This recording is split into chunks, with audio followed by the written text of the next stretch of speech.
Olá, muito bom dia a todos. Que o Senhor nos abençoe no seu bondoso e eterno amor. Vamos fazer o resumo da Escola Bíblica Dominical, lição de número 5, lição do dia 2 de maio de 2021. Tema da lição: a graça de Deus. O texto áureo diz: porque pela graça sois salvos, por meio da fé, e isso não é de vós, é dom de Deus. Efésios capítulo 2, versículo 8. A verdade aplicada, a graça de Deus é a benevolência imerecida de que Ele exibe ao nos salvar e capacitar a vivermos para Ele. E os três objetivos: ensinar acerca da graça salvadora, explicar que a graça é dada a quem crê em Jesus, e terceiro, mostrar que Deus reveste pela obra da sua graça. E o texto de referência escolhido aqui pelo pastor é Tito, capítulo 2, versículos 11 ao versículo 14. Muito bem? Então nós temos aqui no texto áureo, esse texto áureo ele vai estar inserido dentro dos textos, os tópicos a seguir da lição a qual nós vamos estudar. Pela graça, que é o favor imerecido, é que o homem é salvo. Então nós vamos ver isso aí ao longo da lição. E é um dom divino de Deus, não vem dos homens, mas é de Deus, é uma dádiva de Deus para as nossas vidas, uma dádiva divina para a nossa vida. Lá no tópico 1, ou subsídio 1 da lição, ele vem falando sobre a graça salvadora, que eles chamam ela lá de sola gratia, ou somente a graça. A palavra graça, ela é traduzida, uma palavra latina, né, traduzida do grego, significa caritas, e também tem raízes na palavra grega charis. Então no latim é caritas e no grego charis, tá? Charis. Vale ressaltar que aparece em alguns pontos da Bíblia a palavra graça, mas não refere-se à mesma graça de Deus. É diferente. Uma delas está em Gênesis capítulo 6, versículo 8. Tá? Uma delas está em Gênesis capítulo 6, versículo 8. Tem diferença. Tá? Aquela graça que aparece lá em Gênesis capítulo 6, versículo 8, ela significa ren, ou seja, encanto, charme e aceitação. O que fala de comportamento de Noé. Então aquela graça lá não tem nada a ver com a graça de Deus. Aquela graça lá é ren, que significa charme, encanto e aceitação. E a outra aparece no Salmo 89, versículo 4, que é Chesed, graça. Lá significa bondade, misericórdia. Também não tem nada a ver com a graça de Deus, que é o favor imerecido, que o homem não merecia. Tá? Esses dois termos aí da graça, como aparecem em outros lugares, é bem diferente. Esse ren de Gênesis capítulo 6, versículo 8, é aquilo que protege. É aquilo que protege, significa aquilo que protege a sua vista. Né? Então é bem diferente da graça, onde fala em Efésios capítulo 2, versículos 8 ao versículo 9.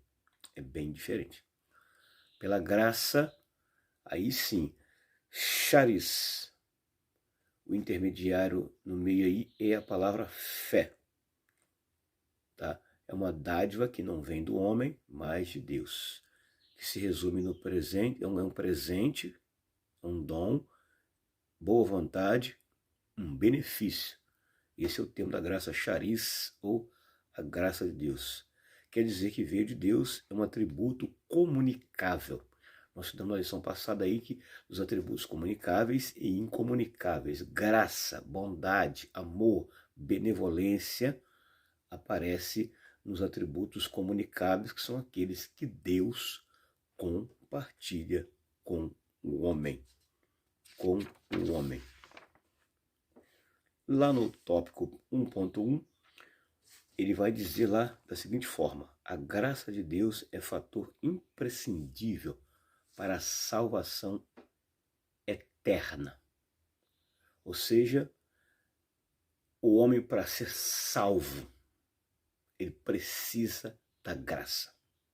Ele depende da graça. Isso é um fator imprescindível, aquilo que não pode faltar ou falhar para o homem. Isso é imprescindível, tá? Não pode faltar ou falhar para o homem. E a graça, ela é a sexta dispensação. É a sexta dispensação. E nós já estamos vivendo esta sexta dispensação. Só falta mais uma para terminar, tá? São 7 total. Só falta mais uma e breve ela vai terminar. Então nós estamos vivendo agora o período da graça. Estamos vivendo agora o período da graça. Atos capítulo 2, versículo 4, Lucas 2, Apocalipse 20, versículo 3. Quando termina? Termina, assim que ela terminar, já vai entrar o período do milênio. Milênio. Há diversos comentaristas, teólogos, que definem da seguinte forma, que ela começou com o nascimento de Cristo, outros falam que começou com a morte de Cristo, e vai terminar com o arrebatamento. Vai terminar com o arrebatamento. Né? O que é dispensação? Período de tempo longo ou curto, no qual, através de uma lei fixa, Deus prova a sua humanidade. Ou, melhor dizendo, é uma separação em épocas ou dispensação. A dispensação ela teve início, tem uma duração de aproximadamente 1980 anos a 2000 anos. Começou exatamente com o nascimento de Jesus. É uma definição mais clássica, né? Que ele começou com o nascimento de Jesus. Ninguém pode ser salvo sem a graça. Isso é bem óbvio que ninguém se salva sem a graça. Efésios capítulo 2, versículos 8, versículos 9, Tito capítulo 2, versículo 11. Em Tito 2, 11 diz que ela já foi manifestada. Em Efésios 2, 8, 9 diz que o homem só pode ser salvo por ela porque ele é um dom gratuito de Deus. Aleluia. A graça, ela tem duas coisas. Uma, ela é infalível, e a segunda, que ela é imutável. A graça também é um passaporte para a salvação. Ela é composta de duas coisas, a graça. Ela é composta de amor e de misericórdia, que são atributos comunicáveis de Deus para o homem. Aí tem um porém, a pessoa não precisa mais fazer penitência. Aqueles sacrifícios antigos lá do Velho Testamento foram abolidos. Aquele sacrifício que tinha que tirar sangue de animais, apresentar, o sacerdote levar para tirar a culpa, fazer expiação pelo pecado, espargir o sangue. Todo aquele sacrifício ele foi abolido. Era o período da lei, ele foi abolido. Por quê? Porque Jesus veio e trouxe a graça. E agora o sangue, foi o sangue dele vertido na cruz do Calvário que fez exatamente essa função que lá atrás no Velho Testamento, que era a sombra e a figura do sacrifício de Jesus. Foi abolido. Não existe mais esse tipo de sacrifício. Não existe mais. João capítulo 1, versículo 29, né? Eis o Cordeiro de Deus que tira o pecado do mundo. Então está falando de Jesus. E Hebreus 10, 12 também tem referência. Os sacrifícios de animais foram abolidos, porque era o período da lei. Hoje é a graça. que se manifestou para salvar todo mundo. Ninguém pode mensurar ou medir o tamanho dessa graça. A graça não tem valores monetários e nem legalistas, não existe valor para ela. Tópico 1.2 da lição. A salvação agora é por meio da fé. Salvação intermediária por meio da fé. A salvação é planejada por Deus, ela foi planejada por Deus. Onde que ela foi planejada por Deus? Gênesis capítulo 3, versículo 15, ela foi planejada por Deus. Mas Deus já tinha um projeto antes, apenas ele concretizou esse projeto quando o homem pecou. Então começou lá no Éden esse plano aí. Foi dele o plano e o pontapé inicial. A palavra fé, ela está em toda a Bíblia Sagrada, cerca de mais de 250 vezes aparece a palavra fé. Fé é o veículo que nos aproxima de Deus. Melhor definição da palavra fé está em Hebreus capítulo 11, versículo 1. Fé é acreditar em coisas que se esperam e a convicção de fatos que se não veem. Isto é fé. Fé é confiança, certeza. E ela aparece na Bíblia, como eu falei aqui, mais de 250 vezes aproximadamente. No Antigo Testamento, a palavra fé indica fidelidade, confiança total, lealdade, entrega e esperança em Deus.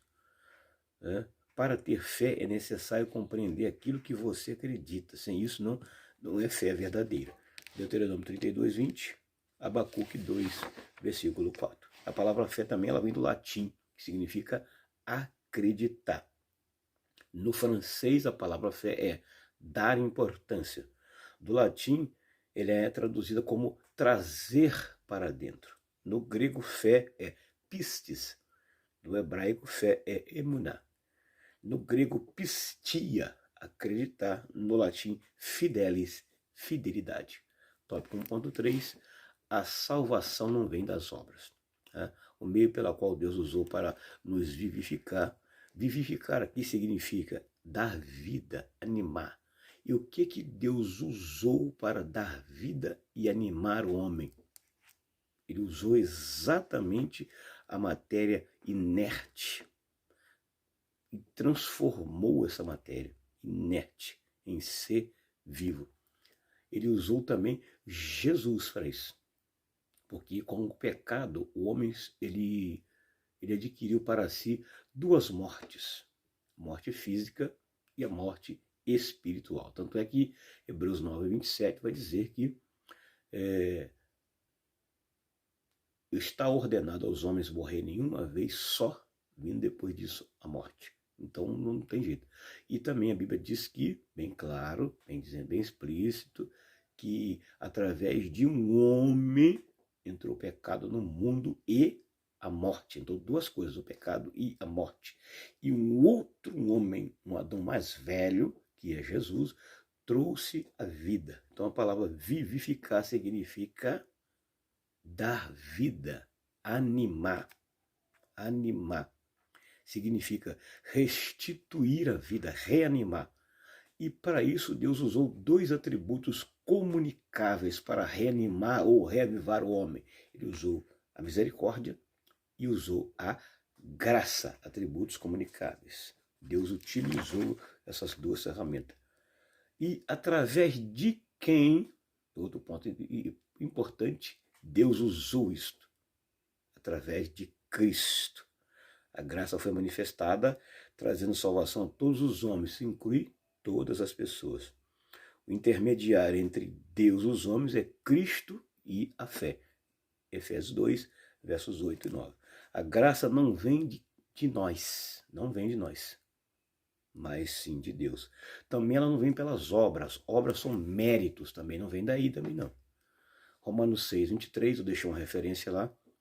O pecado do homem trouxe morte física e espiritual. Romanos 5, 12, pecado e morte por um homem. Romanos 5, 1, a fé trouxe justificação. A fé trouxe paz com Deus. Duas coisas importantes que a fé trouxe. Justificação e paz com Deus. São essas duas coisas que ele trouxe aí. Tito capítulo 2, versículo 11. A graça veio por meio de Jesus. E Romanos 5, versículo 19.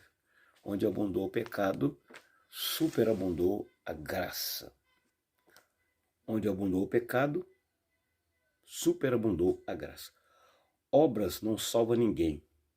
Graça salva. Muita gente enganada por aí pensando que obras salvam alguém. Não salva. A graça sim. Fé e obras também não salvam ninguém. Precisa da graça no meio. Contraponto. A palavra contraponto significa a arte de juntar uma ou mais partes, né? Obras também são chamadas de ações beneficentes. Tem muita gente por aí afora, pelo mundo afora, fazendo aí ações beneficentes, que eles usam o termo de caridade, achando que só isso basta para levar ao céu. Não basta. E também não serve para a salvação. A Bíblia diz bem claro, no livro de Atos dos Apóstolos, que Cornélio era um homem que praticava ações beneficentes. Um homem que tinha fé. Então ele tinha obras e tinha fé. Mas ele precisou da graça. E a graça foi anunciada para ele através de Pedro. Ele conheceu a graça através de Pedro, onde ele e toda a sua família foram batizados. Então não adianta você ter fé e obras se você não tem a graça, que é o contraponto ou o intermediário entre os dois para a salvação. Precisa dele. Efésios 2, versículo 8 e 9. E Efésios 2, 7 também deixei lá. Existem muitas pessoas que praticam bondade para serem vistos, para se promoverem, ou simplesmente que fazendo isto vão para o céu, ou comprar esse direito. Não compra. Não adianta que você não vai comprar o reino dos céus com boas ações, boas obras. Não vai, não adianta. Tem que passar pela graça. As boas ações têm que vir de um coração que não há interesses pessoais, e sim por simples fato de ajudar os outros sem esperar recompensa. Frase: Deus te chamou para ser visto. Deus te chamou para viver e não para ser visto. Boas obras não salvam porque nem todos que a praticam são realmente pessoas boas, né? Caridade não é publicidade. Usam essa palavra para se promover. As pessoas usam a palavra caridade para fazerem publicidade. Publicidade. Através disso aí, eles estão apenas... isso são chamadas de caridade do ego e não caridade de Deus. Publicam para serem admirados. Publicam para serem admirados. Referência, Mateus capítulo 6, versículo 1 a 4. Você vai encontrar o que eu estou falando. Aí tem lá também a palavra galardão. Galardão significa recompensa ou prêmio por serviços prestados. Marcos 9,14, Apocalipse 22,12. Recompensa ou galardão é de acordo com as obras. Isaías 62,11, Mateus 22,39. Muitas das vezes, tudo que fazemos, nossos atos, nossas obras, nosso dever, tudo isso não é suficiente ainda. Tudo aquilo que a gente faz achando que é suficiente, ainda não é, porque você precisa da graça. Apocalipse 23, versículo 8, então um termo bem forte. Eu conheço as tuas obras. Tópico 2, a graça ela é capacitadora. Ela é capacitadora. Ninguém faz nada no reino de Deus se não for capacitado por ele ou precisa da graça dele. Não tem uma ou mais capacitações terrenas, mas precisamos da graça. Nós temos uma ou mais capacitações terrenas. Sim, todo mundo nasce com habilidades, com qualidades, com capacitações humanas, que já nasce de berço.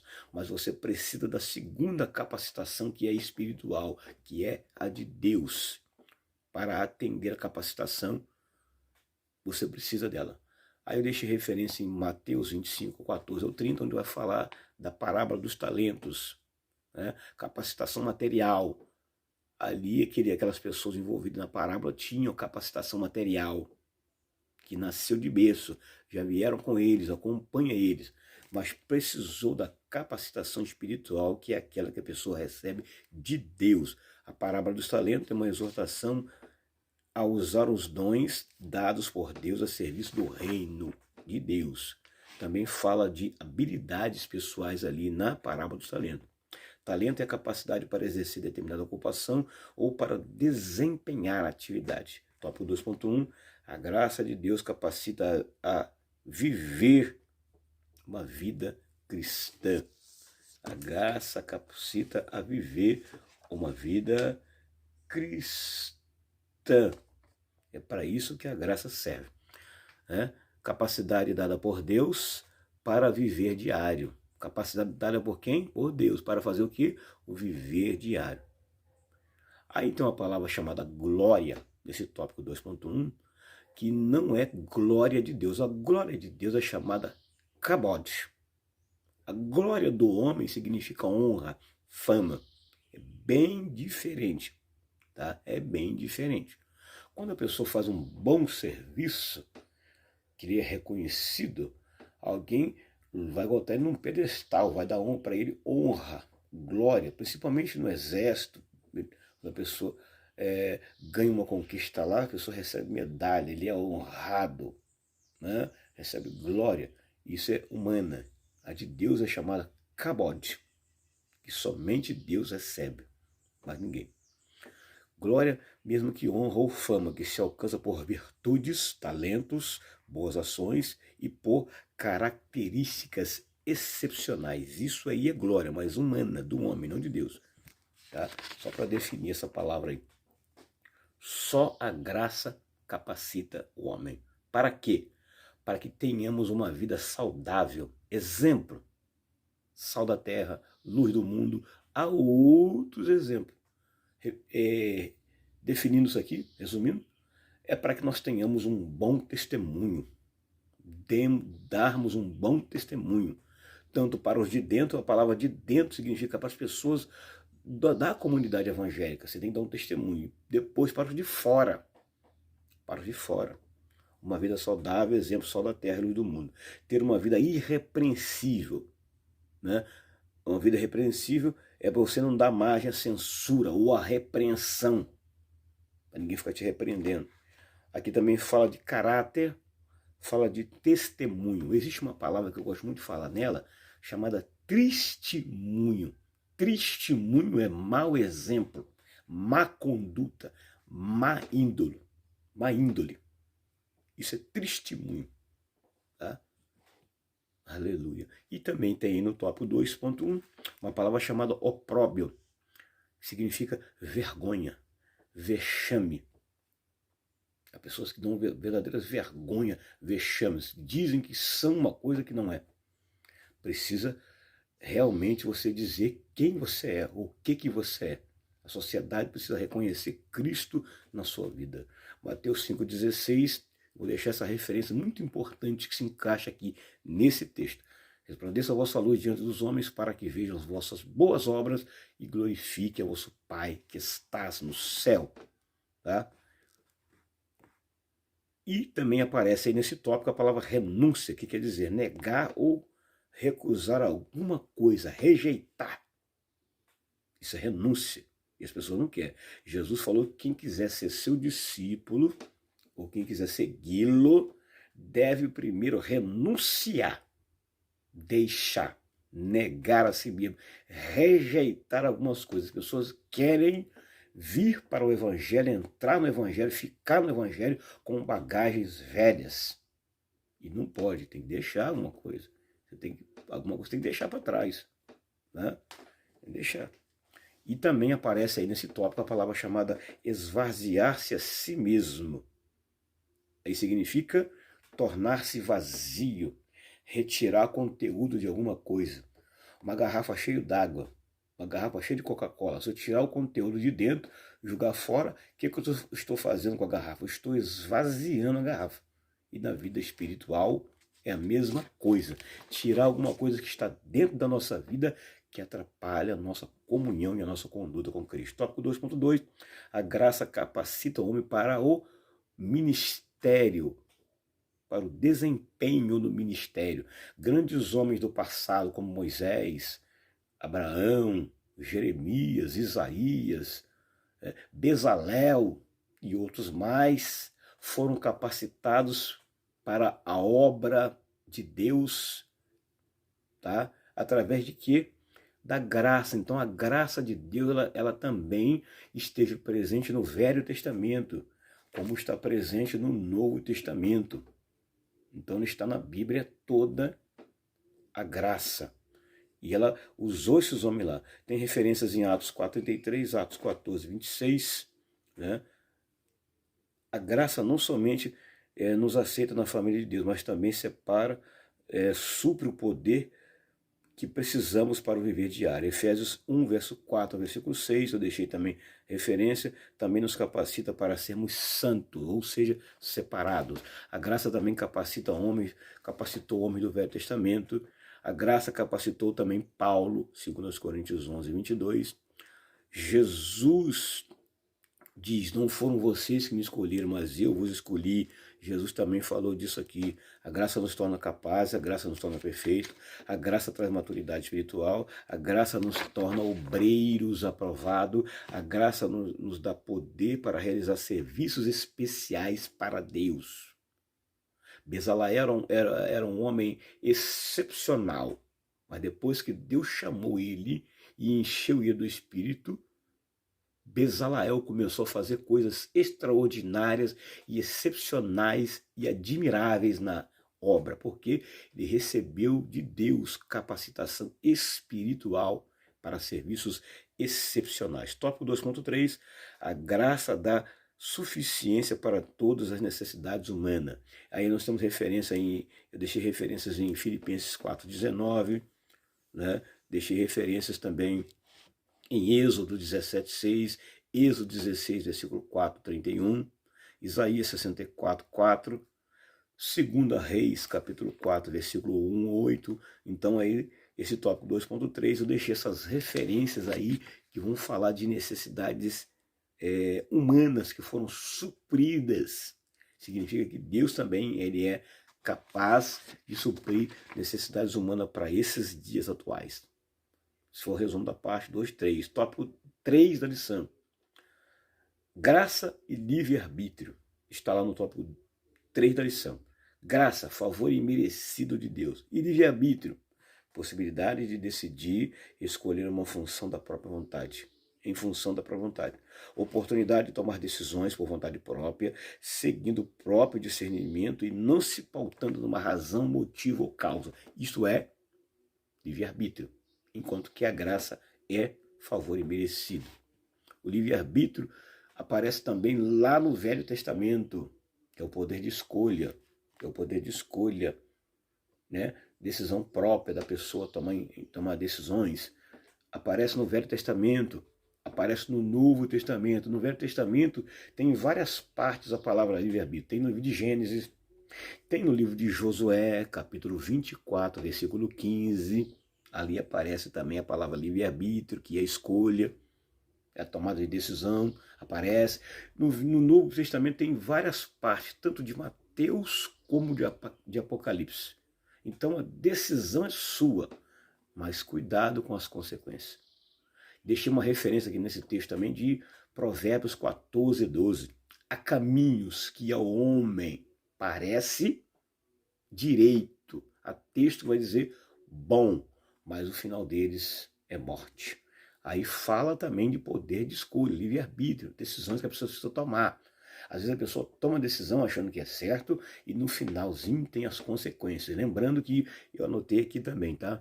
Consequência de atos errados, a escolha é sua. Não coloca a culpa em ninguém, não coloca a culpa em Deus, que você é o próprio culpado. Isso aí. Tá? Tem referência também em Números capítulo 11, versículo 26. Vocês devem escolher entre o bem e o mal. Escolha. Se aquilo lá é escolha, então é livre-arbítrio e você deve poder. Outra coisa que é o livre-arbítrio da liberdade e livre-arbítrio. Tem outra diferença aqui. Liberdade, direito de agir por sua própria vontade. Liberdade é o direito de agir pela própria vontade, enquanto o livre-arbítrio, você toma decisões. Você toma decisões. Livre-arbítrio, poder de escolher suas ações.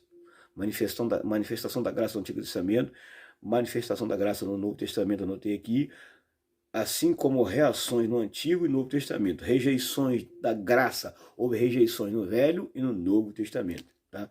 Tópico 3.1, toda liberdade será cobrada. Não é que você é livre, você vai sair por aí fazendo o que você quer, não. Tópico 3.1 vai falar, até porque você é livre, tem livre-arbítrio, também você vai sair por aí fazendo a torto direito que você pode. Não, também não é assim, não. Livre para escolher, mas tem suas consequências. Consequência é responsabilidade individual, o termo de responsabilidade que alguém assina. Tem empresas que a pessoa é obrigada a assinar um termo de responsabilidade. Na Bíblia também tem termos de responsabilidade espiritual. Você, quando entra para o Evangelho, você assina ele. Você é responsável. A graça não é esconderijo. A graça não é muleta. A graça não é bengala. Tá? Liberdade e libertinagem. Tem outra coisa diferente aqui. Eclesiastes 11, versículo 9. Salomão falou bem claro isso aí.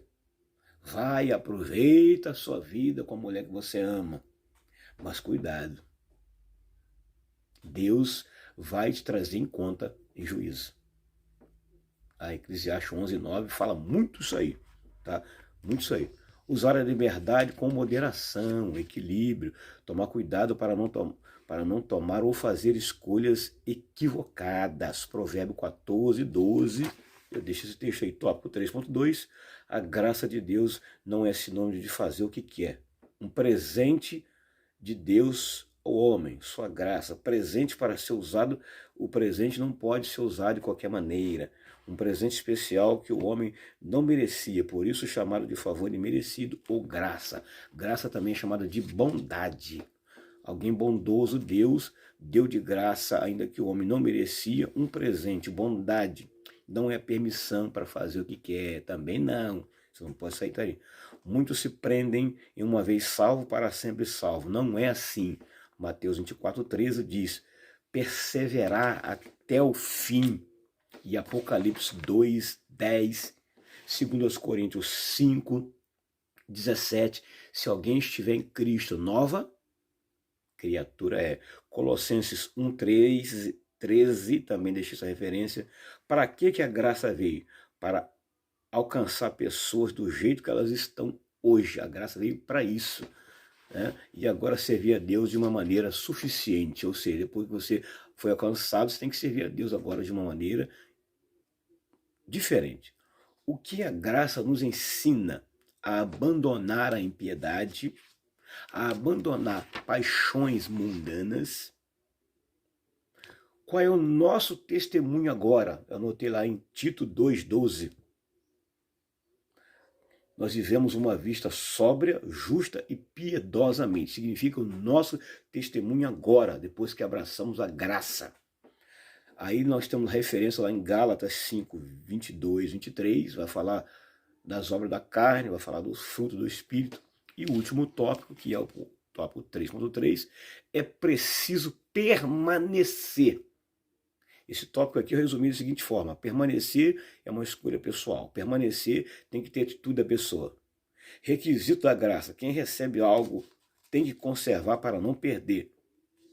Aí eu deixei referência lá em Êxodo capítulo 20, que vai falar dos mandamentos. Apocalipse 3:11, guardar o que temos para não perder. Romanos 8:1 vai falar da manutenção da salvação humana. Todo mundo conhece Romanos 8:1 de cor. Portanto, agora nenhuma condenação há para os que estão em Cristo Jesus, que não andam mais segundo a carne, mas segundo o Espírito. Aí tem que tomar cuidado com uma outra palavrinha chamada de apostasia, senão você pode perder a graça. Mas a graça se perde, a salvação se perde se você entrar pelo caminho da apostasia, né? Fator com o qual se pode perder a graça. E aqui, um alerta da lição, que é o resumo final. Tudo que é de graça, a tendência humana é não valorizar. O valor real só se dá quando se perde. Tá? Esse foi o resumo da Escola Bíblica Dominical. Nosso tempo é corrido para isso, apenas um resumo. Né? O melhor